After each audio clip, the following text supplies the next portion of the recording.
मुझे माफ करिएगा मगर आपका टोन जो है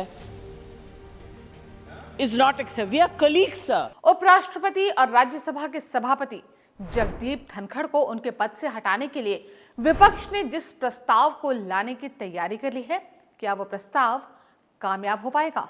नमस्कार, मैं हूं शांता सिंह और आप देख रहे हैं बोले भारत।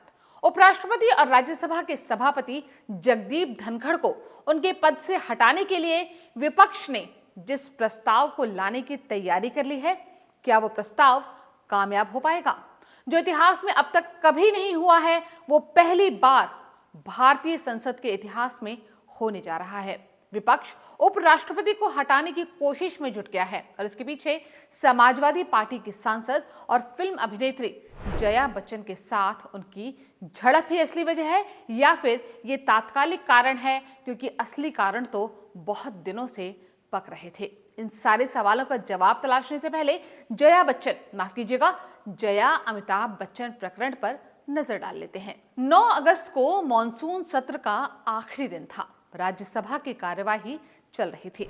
सभापति जगदीप धनखड़ ने आखिरी स्पीकर के रूप में जया बच्चन का नाम पुकारा, पूरा नाम पुकारा, जया अमिताभ बच्चन, जो राज्यसभा के रिकॉर्ड में दर्ज है। इस पर जया बच्चन चिढ़कर कहा कि मैं कलाकार हूं, बॉडी लैंग्वेज समझती हूं, एक्सप्रेशन समझती हूं, मुझे माफ कीजिए लेकिन आपके बोलने का टोन स्वीकार नहीं है। Jaya Amitabh Bachchan is the last speaker on this point, please ma'am.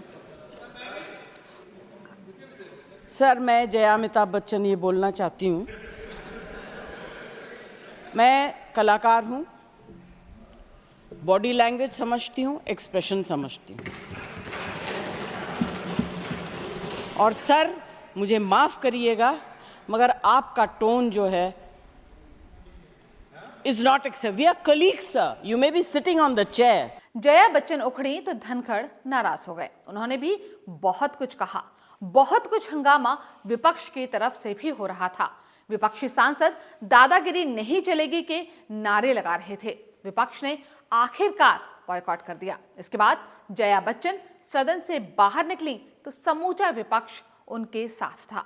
वो मीडिया से रूबरू हुई तो उनके ठीक पीछे एक तरफ सोनिया गांधी खड़ी थी। जब जया बच्चन बोल रही थी तो सोनिया भी उनकी बात का अनुमोदन करने की मुद्रा में सिर हिला रही थी। जया बच्चन ने कहा कि सभापति जगदीप धनखड़ को उनसे माफी मांगनी चाहिए। उन्होंने चेयरमैन पर आरोप लगाया कि जब विपक्ष के नेता मल्लिकार्जुन खड़गे बोलने के लिए खड़े हुए तो सभापति जगदीप धनखड़ ने माइक बंद कर दिया।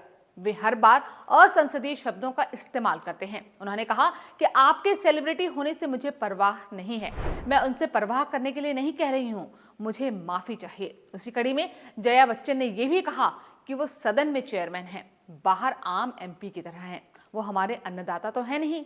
अगर वो चेयर से बाहर हैं तो वो भी आम एमपी की तरह हैं, वो हमारे अन्नदाता तो है नहीं। इससे पहले सदन के भीतर भी उन्होंने कहा कि हम दोनों कलीग हैं। ये दूसरी बात है कि आप वहां बैठे हैं। अब आप इस पूरे प्रकरण के अलग अलग पहलुओं पर गौर कीजिए। पहले एक बार फिर आप सुनिए कि सभापति ने क्या कहा, जिस पर जया बच्चन भड़क गईं। Jaya Amitabh Bachchan is the last speaker on this point. हमने इस बयान को उस वक्त सभापति के भाव भंगिमा को ध्यान से देखा। उनके भाव भंगिमा में कहां किसी तरह का व्यंग्य या किसी महिला का मजाक उड़ाने का भाव था। सभापति के बोलने का लहजा तो सामान्य ही नजर आता है, फिर भी सदन के भीतर या सदन के बाहर जया बच्चन बहुत कुछ बोल गईं। जैसा कि उन्होंने कहा कि हम और आप कलीग हैं, लेकिन ऐसा है नहीं, क्योंकि सांसद और सभापति कलीग भर नहीं होते। अगर सभापति किसी सांसद की गरिमा पर चोट करते हैं तो उन पर सवाल उठ सकता है, लेकिन किसी सांसद को तब भी ये अधिकार नहीं हो सकता कि वो जब चाहे तब उठे और सभापति को कुछ भी सुना दे। ज्यादा गंभीर और एक सांसद के रूप में नासमझी भरी बात जया बच्चन ने सदन के बाहर कही। सदन से बाहर आने के बाद मीडिया के सामने जया बच्चन ने कहा कि चेयरमैन वो सदन के भीतर हैं, बाहर तो आम एमपी की तरह हैं। भारत की संसदीय व्यवस्था में उपराष्ट्रपति और राज्यसभा के सभापति सांसद नहीं होते, वो राज्यसभा के सदस्य भर नहीं होते, उन्हें लोकसभा और राज्यसभा के सारे सदस्य मिलकर चुनते हैं। तो एक सांसद के रूप में जया बच्चन को, जो कि 20 साल से सांसद हैं, ये बात ध्यान में रखनी चाहिए। असल में पिछले कुछ दिनों से जया बच्चन के नाम का मामला तूल पकड़े हुए है और इसे तूल खुद जया बच्चन ने दिया है। सबसे पहले उपसभापति हरिवंश से उनकी तकरार हुई। 29 जुलाई को राज्यसभा के उपसभापति हरिवंश ने जया बच्चन को बोलने के लिए उनके पूरे नाम से पुकारा, जया अमिताभ बच्चन। इस पर जया बच्चन ने टोका कि उन्हें जया बच्चन ही कहना काफी होगा। उस पर उपसभापति ने कहा कि जया अमिताभ बच्चन तो आधिकारिक तौर पर लिखा है और वो इसी का पालन कर रहे हैं। इस पर जया ने कहा कि ये कोई नया तरीका है क्या कि महिलाएं अपने पति के नाम से जानी जाएं? उनका कोई अस्तित्व नहीं है क्या? उनकी अपने आप में कोई उपलब्धि नहीं है? उस दिन राज्यसभा में क्या हुआ था, आप उसे एक बार सुन लीजिए। श्रीमती जया अमिताभ बच्चन जी, प्लीज। सर सिर्फ जया बच्चन बोलते तो काफी हो जाता। यहाँ पूरा नाम लिखा था इसलिए मैंने रिपीट किया। ये जो है कुछ नया श्रीमती तरीका जया जी। निकला है कि महिलाएं जो है अपने पति के नाम से जानी जाएंगी, उनका कोई अस्तित्व नहीं है। चूंकि यहाँ नाम दर्ज है, नहीं सर, इसलिए मैंने कहा उनकी कोई उपलब्धि नहीं है अपने में और अस्तित्व नहीं आपकी है। बड़ी विशिष्ट तो ये उपलब्धि जो है नया शुरू हुआ है। फिर नया विवाद 5 अगस्त को हुआ। प्रश्नकाल के दौरान जगदीप धनखड़ ने उनका नाम पुकारा, सप्लीमेंट्री नंबर 4, श्रीमती जया अमिताभ बच्चन। इस पर जया बच्चन ने खुद का नाम दोहराया, जया अमिताभ बच्चन। सर मैं जया अमिताभ बच्चन आपसे पूछ रही हूँ। अब सवाल है कि जया बच्चन का पूरा नाम राज्यसभा के रिकॉर्ड पर जया अमिताभ बच्चन किसी सभापति या उपसभापति ने तो नहीं लिखा है, ये तो खुद उनका लिखवाया हुआ है।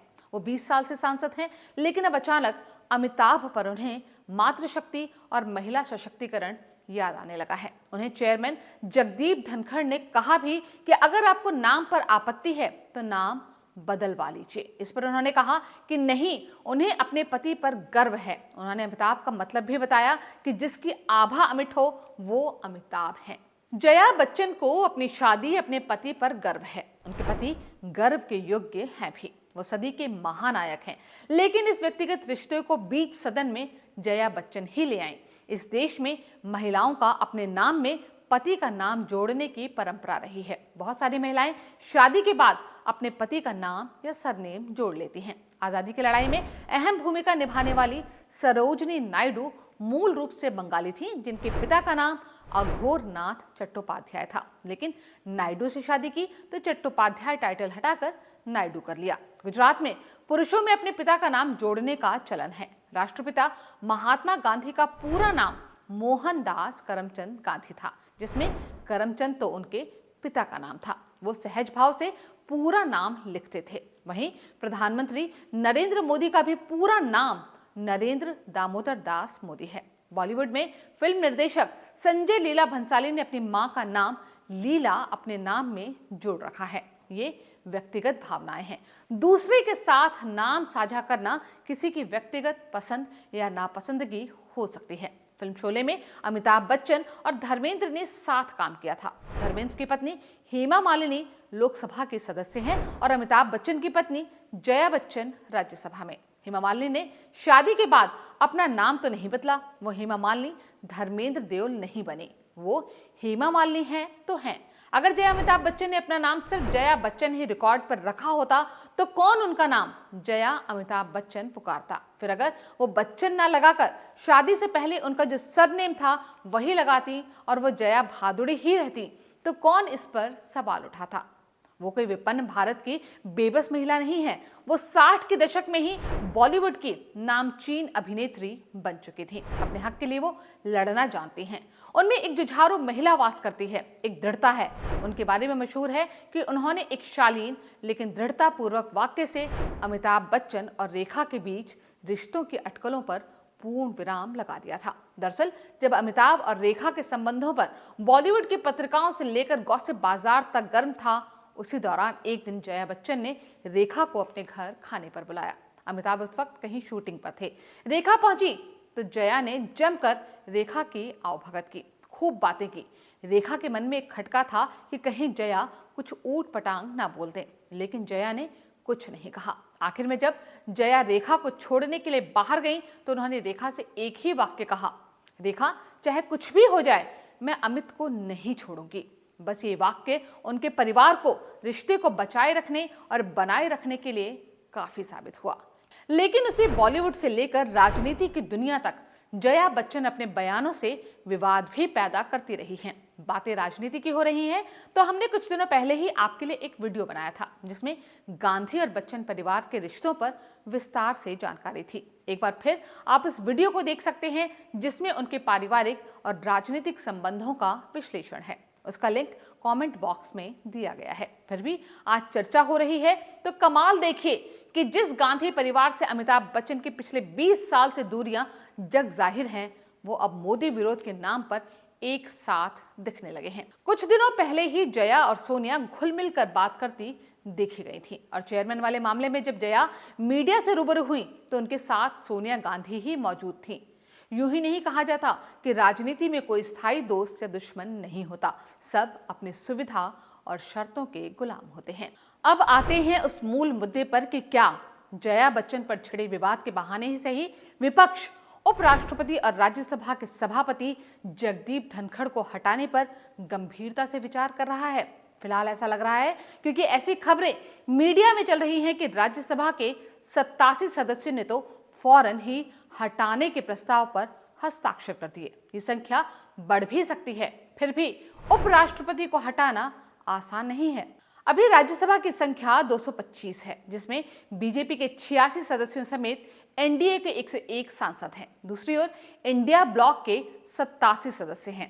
सिर्फ एनडीए बनाम इंडिया ब्लॉक की लड़ाई होती तो एनडीए को बढ़त है, लेकिन सबकी नजरें वाईएसआरसीपी के 11, बीजेडी के 8 और एआईएडीएमके के 4 सांसदों पर होगी, जिनकी संख्या कुल मिलाकर 23 हो जाती है। ये सभी अगर विपक्ष के साथ चले जाते हैं तो विपक्ष की संख्या 110 हो जाएगी, यानी तब तो विपक्ष बाजी मार सकता है। लेकिन उपराष्ट्रपति को हटाने के लिए राज्यसभा में बहुमत से प्रस्ताव पास कराना होता है और उस प्रस्ताव को लाने के लिए 14 दिन पहले ही नोटिस दिया जाता है। अभी तक नोटिस दिया नहीं गया है। फिर 3 सितंबर को ही राज्यसभा के 12 सीटों पर चुनाव होने वाले हैं, यानी तब राज्यसभा 237 सदस्यों की हो जाएगी। इसमें अनुमान लगाया जा रहा है कि बीजेपी 10 सीटें जीत लेगी। इससे उसकी सीटें 96 और एनडीए की 111 हो जाएंगी। ऐसे में एनडीए का अपर हैंड हो जाएगा।